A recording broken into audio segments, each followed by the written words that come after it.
안녕하세요. 이번 시간에는 챕터 2-13 칭찬하기에 대해서 수업하도록 하겠습니다. 칭찬은 일을 더 잘할 수 있게 하는 신비한 힘을 가지고 있습니다.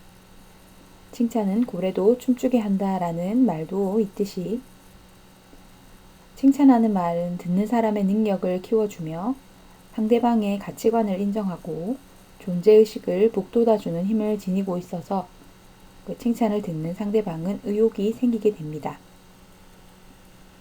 피그말리온 효과는 타인의 기대나 관심이 자신의 행동의 성과에 영향을 미치는 것으로 우리가 긍정적인 기대를 받았을 경우 능률이 오르거나 결과가 좋아지는 현상에 사용하는 말입니다. 하지만 우리가 칭찬의 중요성을 알고 있어도 남을 칭찬하는 데 인색한 편입니다. 남의 단점이나 결점은 우리 눈에 잘 띄지만 장점은 의외로 눈에 잘 띄지 않습니다. 그래서 우리가 남을 제대로 칭찬하기 위해서는 주위 사람의 장점을 발견해내는 연습이 필요합니다. 대화에서 나를 낮추고 상대방을 인정하고 높이는 것이 대화를 성공하는 방법입니다. 칭찬은 상대방의 기분을 상기시키고 칭찬하는 사람의 마음도 행복해지게 합니다. 그리고 칭찬은 때에 맞춰서 이루어지고 진심을 담았을 때 효과가 커집니다.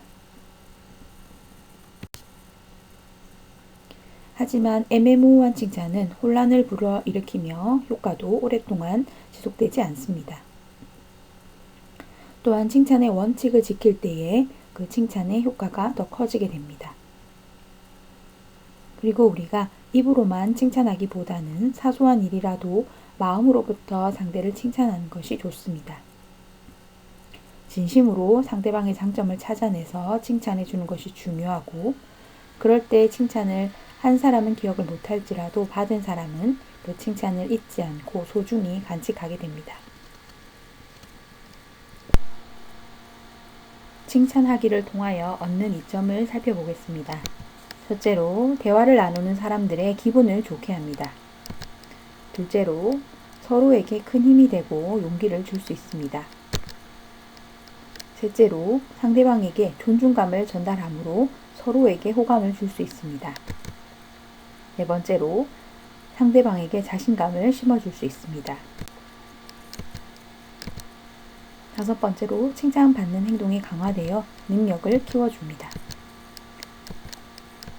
미국의 비즈니스 역사상 최초로 100만 달러 이상의 연봉을 받은 인물인 미국의 철강회사 회장 찰스 스왑은 그의 성공 비결을 사람들에게서 최선을 이끌어내는 방법은 격려와 칭찬이라고 했습니다. 온라인 취업 사이트인 사람인에서 직장인 1,719명을 대상으로 직장 생활을 하면서 신바람 나서 일했던 경험이 있습니까? 라는 질문에 44.4%가 업무 성과를 인정받았을 때 신바람이 나서 일했다고 응답했고, 23.7%가 성과를 인정해 주지 않을 때 업무가 실증이 났다라고 응답을 했습니다. 칭찬의 종류에 대해서 살펴보겠습니다. 첫 번째로 대담 찬사법입니다. 누가 봐도 사실과 다른 칭찬이지만 상대방으로 하여금 기분을 좋게 하고 위트를 느끼게 하며 분위기를 환기시킵니다. 예를 들어 40대 중년 여성에게 20대 같은데요 라고 할 수 있습니다. 두 번째로 단순 찬사법입니다. 보고 느낀 그대로 긍정적인 면을 부각시켜서 칭찬하는 법으로 보편적으로 가장 많이 사용되고 인간관계를 유지하고 그리고 소통의 기본이라고 할 수 있습니다. 상대방도 부담 없이 받아들일 수 있습니다. 예를 들어 정말 세련되십니다. 목소리가 정말 아름다우세요를 들 수 있습니다. 세 번째로 비유 찬사법으로 긍정적인 이미지를 가진 특정 대상에게 상대방을 비유하는 칭찬법으로 단순 칭찬법보다는 강조시키는 역할을 합니다. 예를 들어 모델처럼 비율이 좋으세요. 영화 배우 땡땡땡을 닮았어요를 들 수 있습니다. 네 번째로 소유물 찬사법입니다. 상대방이 소유하고 있는 물건이나 가족 관계를 칭찬하는 방법으로 가족관계를 대상으로 하는 칭찬은 조심할 필요성이 있습니다. 예를 들어 시계가 정말 고급스러워 보입니다.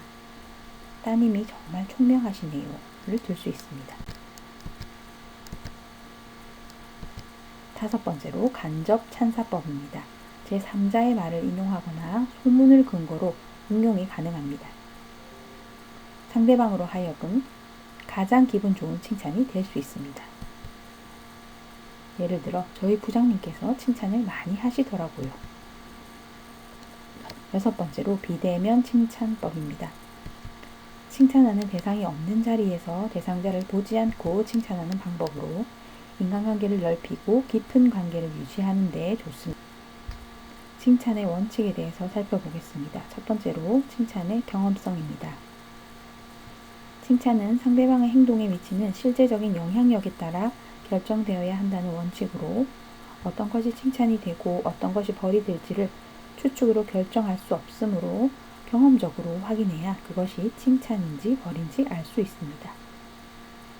두 번째로 칭찬의 즉각성입니다. 상대방이 칭찬받을 만한 행동을 했을 때 가능한 한 빨리 칭찬해 주는 것이 효과적입니다. 칭찬이나 벌은 지체되면 될수록 그만큼 효과가 떨어지기 때문에 바람직한 목표 행동이 일어난 즉시 해주도록 해야 합니다. 세 번째로 칭찬의 일관성입니다.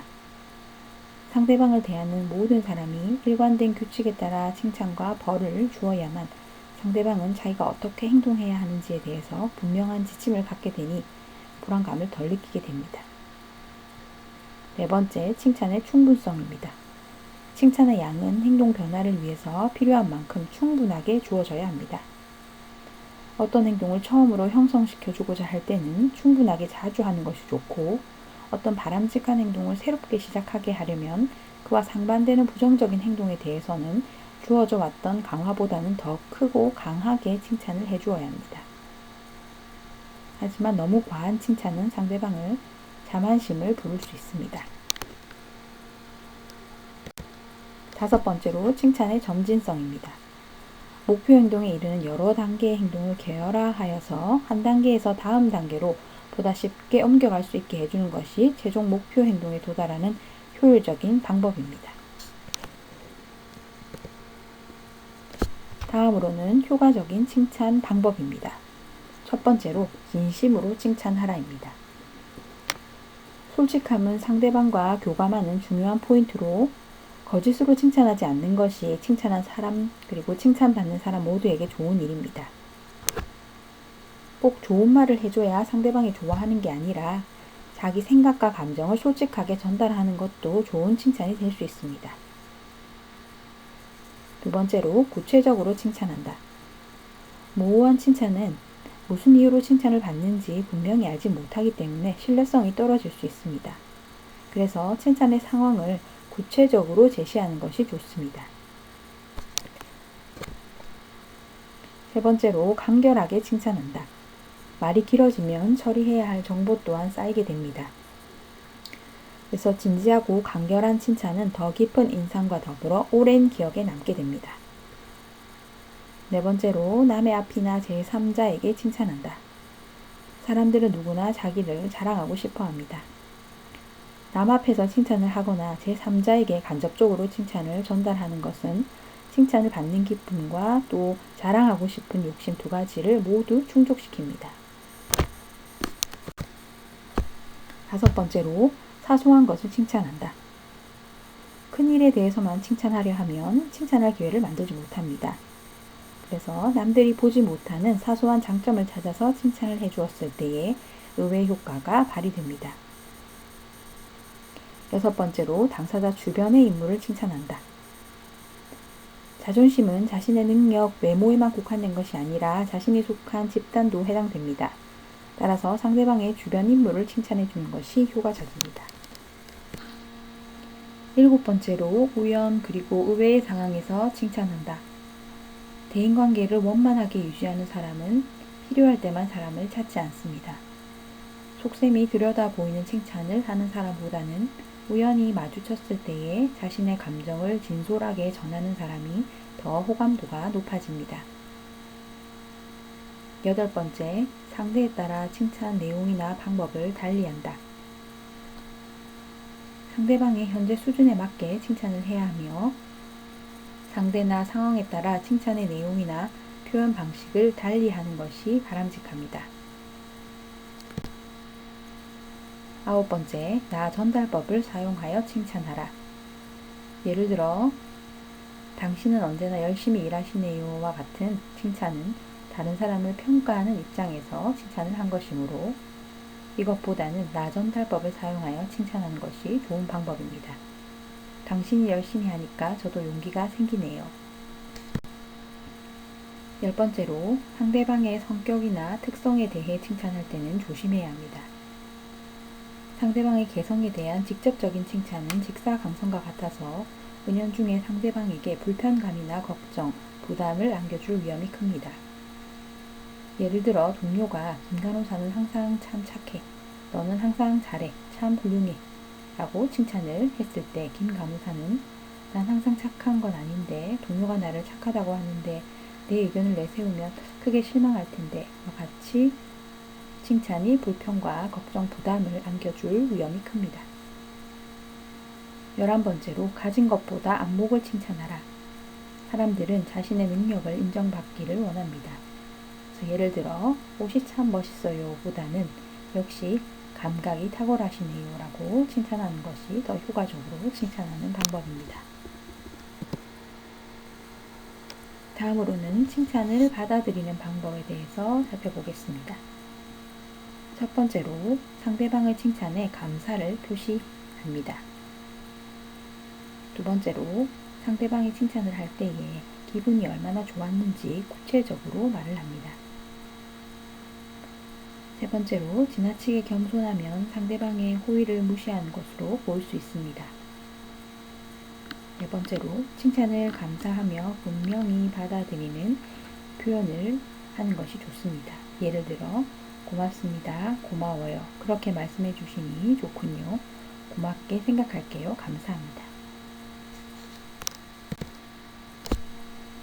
다섯 번째로 칭찬을 받았을 때 덧붙일 수 있는 여러 가지 표현들을 살펴보겠습니다. 칭찬하는 사람은 저녁 식사 정말 좋았어요 라고 표현을 할 때에 나는 고맙습니다. 처음 시도해본 요리인데 마음에 드신다니 기뻐요 라고 덧붙여서 말을 할 수가 있습니다. 여섯 번째로 칭찬을 품위 있게 받아들이는 4가지 기본 자세. 첫 번째, 고개를 위로 든다. 두 번째, 상대방의 눈을 쳐다본다. 세 번째, 미소를 짓는다. 네 번째, 고맙다고 말한다.